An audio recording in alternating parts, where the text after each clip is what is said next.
है भारत के tiger reserve. उसके बाद कार्बेट टाइगर रिजर्व कहाँ स्थित है? Uttarakhand. Rajaji tiger reserve, Ranthambore tiger reserve, Sariska tiger reserve, Ramgarh Bijdhari tiger reserve, Mukundra hills tiger reserve, Palamu tiger reserve, Palamu tiger reserve Jharkhand, Periyar tiger reserve Kerala, Parambikulam tiger reserve, Indravati tiger reserve, Guru Ghasi Das tiger reserve, Udanti Sita Nadi tiger reserve, Achanakmar tiger reserve, Buxa tiger reserve, Sundarban tiger reserve, Nagarjun Sagar Shri Sailam tiger reserve, Namdapha tiger reserve, Kamlang tiger reserve, Pakke tiger reserve, Dudhwa tiger reserve, Ranipur tiger reserve, Pilibhit tiger reserve, Kalakad Mundanthurai tiger reserve, Anamalai tiger reserve, Mudumalai tiger reserve, Valmiki tiger reserve, Indira Priyadarshini Pench tiger reserve, Bandhavgarh tiger reserve, Panna tiger reserve, Sanjay Dubri tiger reserve, Satpura tiger reserve, Kanha tiger reserve, Tadoba Andhari tiger reserve, Pench tiger reserve, Sahyadri tiger reserve, Navegaon Nagzira tiger reserve, Bor tiger reserve, Melghat tiger reserve, Nameri tiger reserve, Kaziranga tiger reserve, Orang tiger reserve, Manas tiger reserve, Satkosia tiger reserve, Similipal tiger reserve, Dandeli या Kali tiger reserve, Nagarhole tiger reserve, Bhadra tiger reserve, Biligiri Ranganatha tiger reserve, Bandipur tiger reserve, Kawal tiger reserve, Amrabad tiger reserve, Mizoram tiger Dampa tiger reserve, Dholpur Karauli tiger reserve, Rajasthan. Next topic है geography. Heading है भूकंप। भूकंप भूपटल की कंपन अथवा लहर है, ठीक है, जो धरातल के नीचे अथवा ऊपर चट्टानों के ढीलेपन या गुरुत्वाकर्षण की समस्थिति में क्षणिक अवस्था होने पर उत्पन्न होती है। ठीक है, भूकंप के अध्ययन को क्या कहते हैं? सिस्मोलॉजी। और भूकंप कितने प्रकार के मतलब कंपन होते हैं भूकंप में? तीन प्रकार के। पहले प्राथमिक तरंगे, उसके बाद अनुप्रस्थ तरंगे और धरातल तरंगे। प्राथमिक तरंगों को पी वेव कहते हैं, अनुप्रस्थ तरंगे को एस वेव और धरातलीय तरंगे को एल वेव। प्राथमिक तरंगे, यह तरंगे पृथ्वी के अंदर प्रत्येक माध्यम से होकर गुजरती है। इनका औसत वेग 8 से 14 किलोमीटर पर सेकंड होता है। यह गति अन्य सभी तरंगों से सबसे अधिक होती है। ठीक है, प्राथमिक तरंगों की गति अन्य सभी तरंगों से अधिक होती है। अनुप्रस्थ तरंगे यानी एस वेव, इन्हें गौण तरंगे भी कहते हैं। यह तरंग केवल ठोस माध्यम से होकर गुजरती है। इनका औसत वेग 4 किलोमीटर पर सेकंड होता है। धरातलीय तरंगे यानी एल वेव, इन्हें धरातलीय या लंबी तरंगों के नाम से भी पुकारा जाता है। इन तरंगों की खोज किसने की है? यानी एल तरंगों की खोज किसने की? एसडी लव ने इन्हें भी किया है, इसलिए इन्हें लव तरंगों के नाम से जाना जाता है। ये तरंगे मुख्यतः धरातल तक ही सीमित रहती है। ये तरंगे ठोस, द्रव तथा गैस तीनों माध्यम में गुजर सकती है। ठीक है, धरातलीय तरंगे ठोस, द्रव और गैस तीनों माध्यम में गुजर सकती है। और इनकी चाल कितनी होती है? 1.5 से 3 किलोमीटर पर सेकंड होती है। ये तरंगे अत्यधिक विनाशकारी होती है। भूकंपीय तरंगों को सिस्मोग्राफ नामक यंत्र से मापा जाता है। ठीक है, भूकंपीय तरंगों को किसमें मापा जाता है? सिस्मोग्राफ। प्राकृतिक भूकंप पृथ्वी के किस मंडल में पाए जाते हैं? स्थल मंडल। भूकंपीय तरंगों के बारे में कुछ महत्वपूर्ण तथ्य। एल तरंगे केवल धरातल के पास ही चलती है। केवल पी तरंगे ही पृथ्वी के केंद्रीय भाग से गुजर सकती है। ठीक है, कौन से तरंगे है जो पृथ्वी के केंद्रीय भाग से गुजर सकती है? तो पी तरंगे। सभी भूकंपीय तरंगों का वेग अधिक घनत्व वाले पदार्थों से गुजरने पर बढ़ जाता है तथा कम घनत्व वालों से गुजरने पर इसका मान घट जाता है। केंद्र, भूकंप के उद्भव स्थान को उसका केंद्र कहते हैं। ठीक है, पी एस एल तरंगे केंद्र के पास पहुंचती है। अधिकेंद्र, भूकंप के केंद्र के ठीक ऊपर पृथ्वी की सतह पर स्थित बिंदु को भूकंप का अधिकेंद्र कहते हैं। अधिकेंद्र पर सबसे पहले पी तरंगे पहुंचती है, ठीक है। अधिकेंद्र पर सबसे पहले कौन सी तरंगे पहुंचती है? पी तरंगे। सुनामी, अंततः सागरीय भूकंप द्वारा उत्पन्न लहरों को जापान में सुनामी कहा जाता है, ठीक है। नोट, रिएक्टर स्केल का आविष्कार किसने किया था? चार्ल्स रिएक्टर ने। कब किया? तो 1935। पर्वत, उत्पत्ति के आधार पर पर्वत 4 प्रकार के होते हैं, ठीक है। पहला है ब्लॉक पर्वत, अवशिष्ट पर्वत, संचित पर्वत और बलित पर्वत। ब्लॉक पर्वत, जब चट्टानों में स्थित भ्रंश के कारण मध्य भाग नीचे धंस जाता है तथा अगल बगल के भाग ऊंचे उठे हुए प्रतीत होते हैं तो इसे ब्लॉक पर्वत कहते हैं। बीच के धसे भाग को रिफ्ट घाटी कहते हैं, ठीक है। ब्लॉक पर्वत में जो बीच में धस जाते हैं उसे क्या कहते हैं? रिफ्ट घाटी कहा जाता है। और ब्लॉक पर्वत के उदाहरण, ब्लॉक फॉरेस्ट जर्मनी में है, उसके बाद वॉन्सेज जर्मनी और सॉल्ट रेंज पाकिस्तान। नोट, विश्व की सबसे लंबी रिफ्ट घाटी कौन सी है? जॉर्डन नदी की घाटी है, जो लाल सागर से होकर जाम्बेजी नदी तक लगभग 4820 किलोमीटर लंबी है। अवशिष्ट पर्वत, ये पर्वत चट्टानों के अपरदन के कारण निर्मित होते हैं, जैसे विंध्याचल, सतपुड़ा, नीलगिरी, पारसनाथ, राजमहल की पहाड़ियां। राजमहल की पहाड़ी कहाँ है? भारत में, ठीक है। उसके बाद गेसा एवं बूटे अमेरिका में है। यानी अवशिष्ट पदार्थ के एग्जाम्पल कौन कौन से? विंध्याचल है, सतपुड़ा, नीलगिरी, पारसनाथ, राजमहल की पहाड़ी और गेसा एवं बूटे। राजमहल की पहाड़ी झारखंड में है, ठीक है।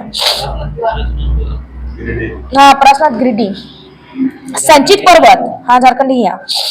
संचित पर्वत, भूपटल पर पृथ्वी, बालू, कंकड़, पत्थर तथा लावा के एक स्थान पर जमा होने से बनने वाले पर्वत को संचित पर्वत कहती है। रेगिस्तान में बनने वाले बालू के स्तूप इसी श्रेणी में आते हैं, ठीक है। रेगिस्तान में बनने वाले बालू के स्तूप किस श्रेणी में आती है? संचित पर्वत के अंतर्गत आती है। वलित पर्वत, ये पृथ्वी की आंतरिक शक्तियों से धरातल की चट्टानों के मुड़ जाने से बनती हैं, ठीक है। अब पृथ्वी की आंतरिक शक्तियों से धरातल की चट्टानों के मुड़ जाने से कौन सी पर्वत बनती है? बलित पर्वत, ठीक है। ये लहरदार पर्वत है, जैसे हिमालय, आल्प्स, यूराल, रॉकीज और एंडीज किस पर्वत की एग्जाम्पल है? बलित पर्वत। यानी एंडीज पर्वत किसका उदाहरण है? बलित पर्वत का।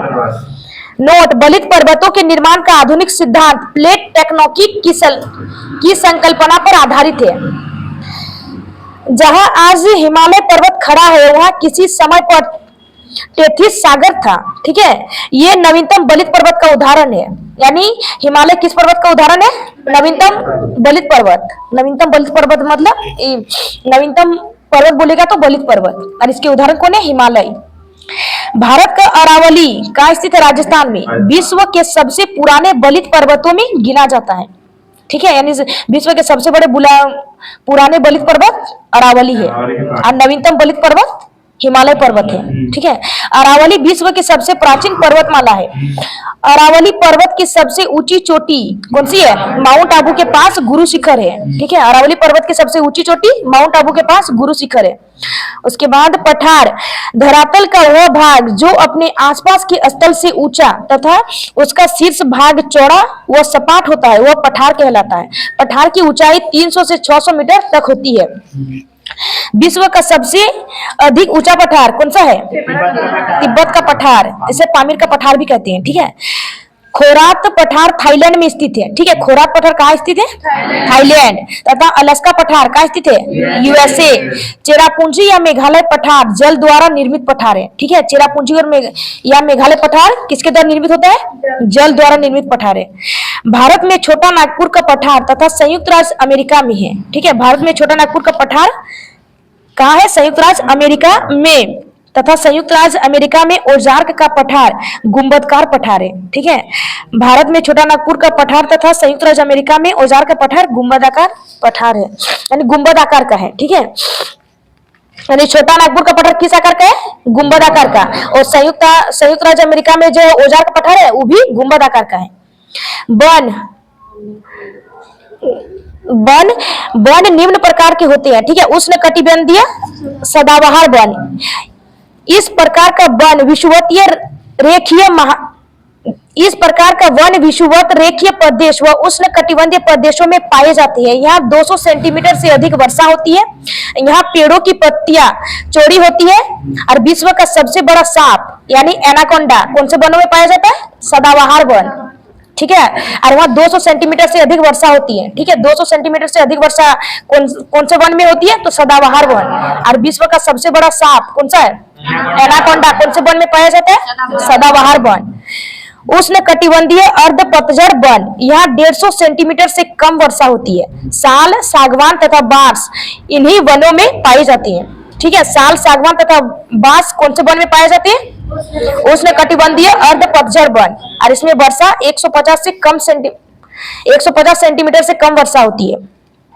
विषुवत रेखीय वन, ये वन वृक्ष तथा झाड़ियों के मिश्रण होते हैं। जैतून, ओक यहाँ के मुख्य वृक्ष है। टेगा वन, ये सदाबहार वन है। यहाँ के वृक्षों की पत्तियां नुकीली होती है। ठीक है, टेगा वन जो वृक्ष के पत्तियां किस आकार की होती है? नुकीली। टुंड्रा वन, ये वन बर्फ से ढके रहते हैं। गर्मी में यहाँ मॉस तथा लाइकेन के पौधे उगती हैं। ठीक है, मॉस तथा लाइकेन के पौधे कौन से वन में उगते हैं? Tundra one. पर्वतीय वन, यहाँ चौड़ी पत्ती वाले शंकुधारी वृक्ष पाए जाते हैं। ठीक है, चौड़ी पत्ती वाले शंकुधारी वृक्ष कहाँ पाए जाते हैं? पर्वतीय वन। घास के मैदान, घास भूमियों को दो वर्गों में विभाजित किया गया है। ठीक है, पहला है उष्ण कटिबंधीय घास के मैदान, उसके बाद दूसरा है शीतोष्ण कटिबंधीय। उष्ण कटिबंधीय घास के मैदान, सवाना, अफ्रीका के घास के मैदान को क्या कहते हैं? सवाना। और ब्राजील के घास के मैदान को कंपोज। और वेनेजुएला के घास के मैदान को लानोस। ठीक है, ये सब उष्ण कटिबंधीय वनों की मतलब कहे जाती है। ठीक है, घास के मैदान को। उसके बाद शीतोष्ण कटिबंधीय, यूएसए और कनाडा में घास के मैदान को क्या कहा जाता है? प्रेयरीज। और अर्जेंटीना में घास के मैदान को पंपास। और अफ्रीका में घास के मैदान को बेल्ट। यानी शीतोष्ण कटिबंधीय घास के मैदान में अफ्रीका में घास के मैदान को बेल्ट कहा जाता है, और उष्ण कटिबंधीय में आएगा तो सवाना कहा जाता है।